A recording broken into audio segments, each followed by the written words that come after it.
What is? What is? What is?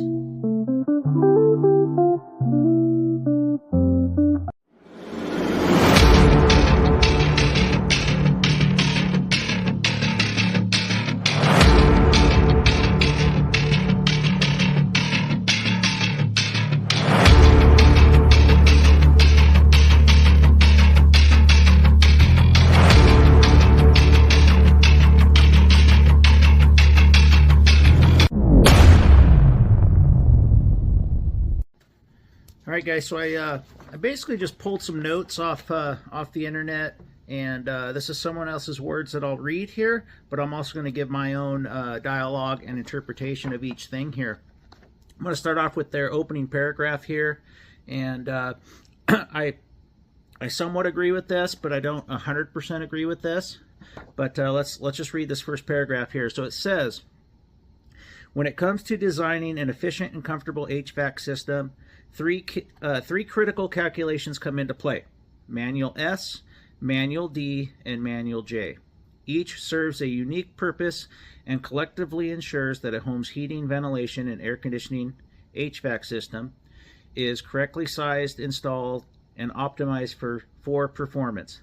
Let's break down the differences between these calculations and understand why they are essential in HVAC design.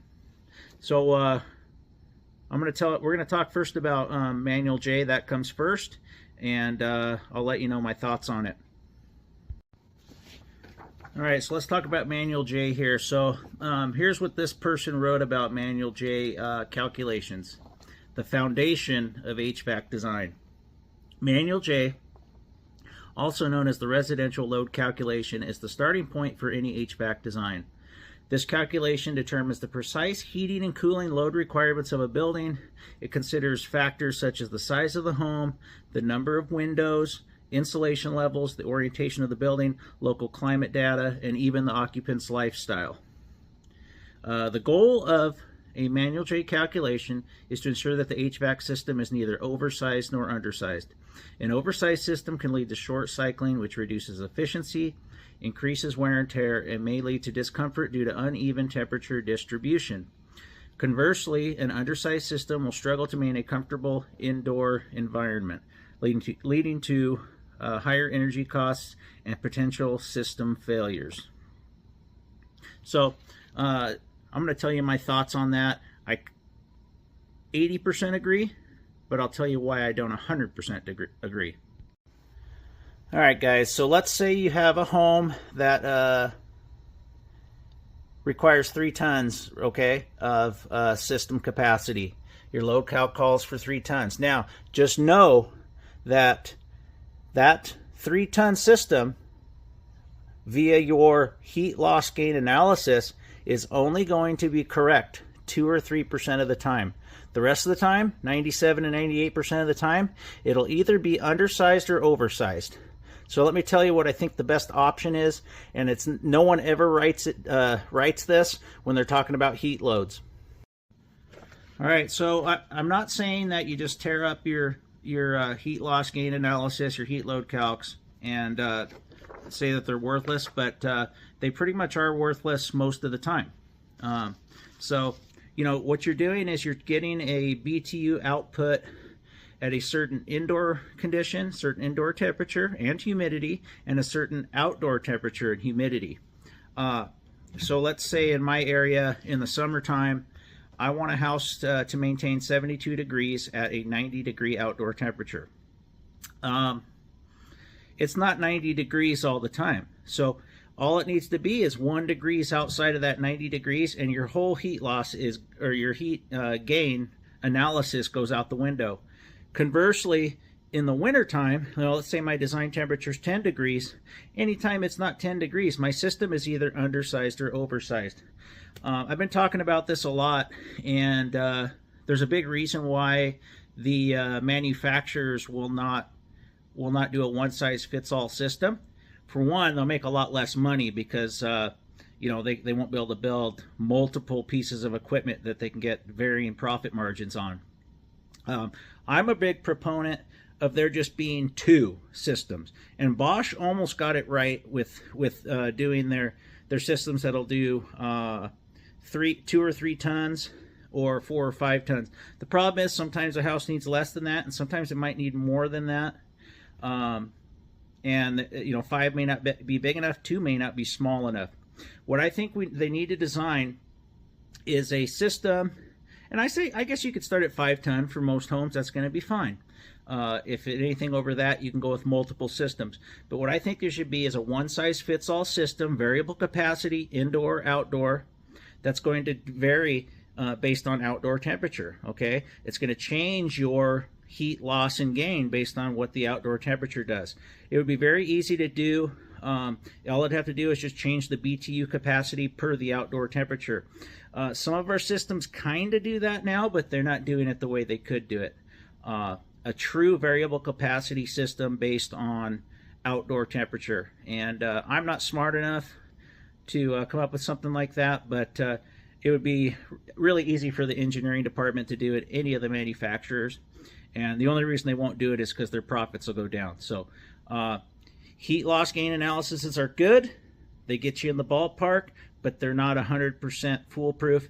And like I always tell people with those calculations, garbage in, garbage out. So, if you're a small one-man band like me, and I even recommend it to medium-sized companies, if you don't have a design department, always sub those calculations out to a third-party firm, an engineering firm, because they'll stamp it and they'll make sure that that they stand behind the calculations. So that's my thoughts on Manual J. Let's get to Manual S. Okay, guys, so we're going to talk about Manual S here. So Manual S calculations, selecting the right equipment. So once the Manual J calculation has determined the building's load requirements, 2 or 3% of the time, the next step is Manual S, or residential equipment selection. This calculation involves selecting the appropriate appropriate HVAC equipment such as air conditioners, heat pumps, furnaces, boilers based on the results of Manual J calculations, which, like I said, garbage in, garbage out, not a consistent number. Manual S takes into account the performance data of the HVAC equipment, such as the cooling capacity, heating capacity, and efficiency ratings, SEER, HSPF, etc. It ensures that the selected equipment can handle the load requirements without being oversized or undersized. It'll always be oversized or undersized unless you are right at your design conditions. An important aspect of Manual S is matching the equipment to the specific needs of the home. For instance, a high-efficiency air conditioner air conditioner might be ideal for a hot and humid climate, while a heat pump could be more suitable for a milder climate. I emphasize that correct equipment selection not only enhances comfort, but also maximizes energy efficiency, leading to long-term savings on energy bills. I'll tell you my thoughts on that. All right, so my thoughts on Manual S here. So, it kind of goes in conjunction with Manual J. So Manual J and S go hand in hand. And like I said, if you follow these two by the book, if you do a heat loss gain analysis and then you use Manual S, you select your equipment, you could have a very, very unhappy customer. This all goes back to me saying that I'm perfectly fine with a system that's oversized by a ton, because based on design conditions. Because here's what's going to happen. You may be in an area, let's say you're in Tennessee, okay? You're in Memphis, Tennessee. The design conditions in the wintertime might be 38 degrees, right?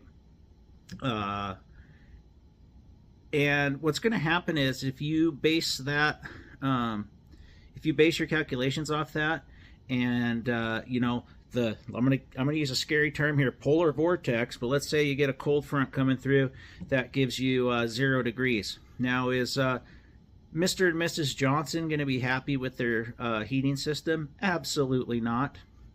But if they have that extra ton of capacity there when they need it, then they're going to be happy. They're going to be comfortable. Conversely, in the summertime, let's say their design condition is, they're in Memphis, Tennessee, 105 degrees, right, or whatever it is. What if it gets up to 115? Let's use a different example. Let's use Helena, Montana, because they're not getting in the hundreds that often. But let's say they have a heat wave that comes in. It makes them 110 degrees outside. That customer's not going to be happy if you use a design temperature of 85 degrees. They're just not going to be happy. So I'm all about oversizing with variable capacity equipment or even two-stage equipment. Give them something where if it goes into second stage, it's got that extra capacity to keep their house warm.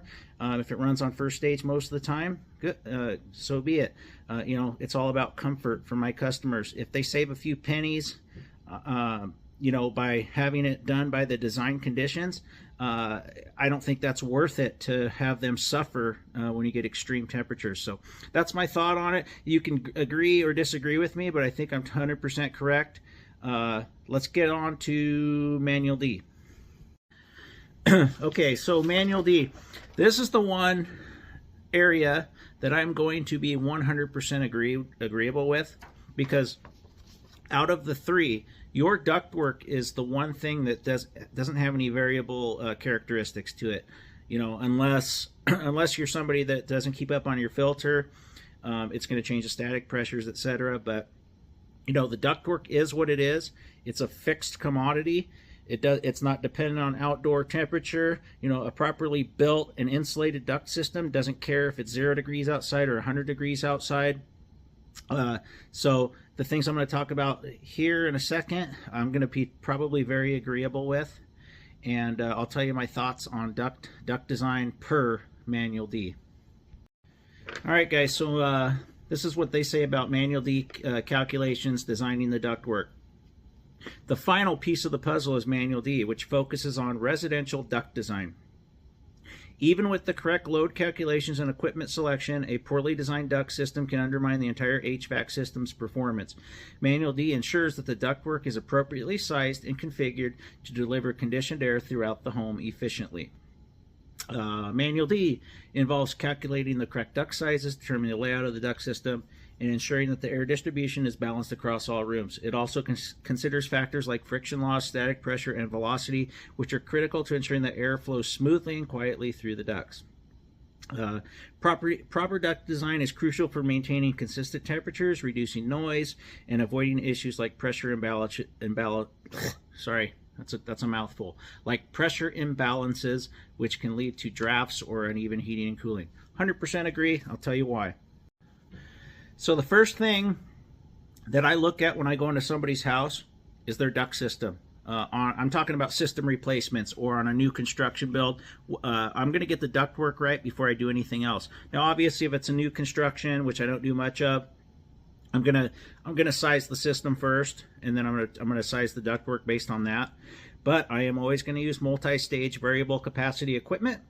And I might even oversize the duct just a little bit, because I'd rather have a little bit less velocity than more, especially in someone's home. Even more important in, like an office building or something, I think it is, because nobody wants to hear that stuff whistling when they're trying to work. So, but it's important in both. But let me get back to the duct system. So, like I said, it's a fixed thing. It's not going to change unless you went in and changed it yourself with your hands. It's not reliant on outdoor environment to be sound and proper. So as far as the other two, they are. So that's the first thing I go and look at. I don't even think about a heat loss on a house. So let's say you go in and Joe homeowner years ago did a remodel you didn't know about, and they got undersized duct in there, and your heat loss comes out to 100,000 BTUs, and he's got a trunk line, a supply trunk that could never handle that. So if you were to do your Manual J and S and then slap that equipment on there, customer's not going to be happy. One, you're going to kill the equipment because it's going to short cycle. You're not going to get enough air across your heat exchanger, etc. It's going to be noisy because it's like a wind tunnel effect through your duct. So I implore any residential retrofit sales or layout guy to look at the ductwork first, and then if you notice that the ductwork's undersized, tell the customer. If they don't want to spend any money on the duct, then you are not going to put a system in there that that the duct can't handle. you're just not going to do it, because you're going to cause the customer, you're doing them a sorry, what's the word I'm looking for? Gosh, you're not being ethical. You're doing them a disservice. That's the word I was looking for. You're doing them a disservice by putting too large of equipment on that too small of a duct. And I think we all know that's a stupid thing to do. So in closing, let me see what else they said here. Give me a sec. Okay, so it closes here by saying you should prioritize these calculations at the design phase. Like I said, I'm not a firm 100% believer in manual J and S, because I think that it can lead you down the wrong path if you don't use a little bit of common sense to go along with it. Understanding the differences between manual J, manual S, and manual D is crucial. I agree, it's crucial, but I think common sense and understanding the systems very well and having experience is a lot more important. But I appreciate what the guy's trying to say here, and I totally get it. But I'm going to say it one more time before I close out this video. If you follow manual J and manual S to a T, you could have a lot of unhappy customers, and I already told you why. Because systems should be variable capacity, a little bit oversized for those extreme conditions. I don't know about you, but when it's 110 degrees, I want my system to be able to perform and keep my house at a nice, comfortable temperature. I don't want my temperature rising, and that is what will happen if you follow manual J to a T. So I beat a dead horse. Thanks for watching. I'll see you guys on the next one.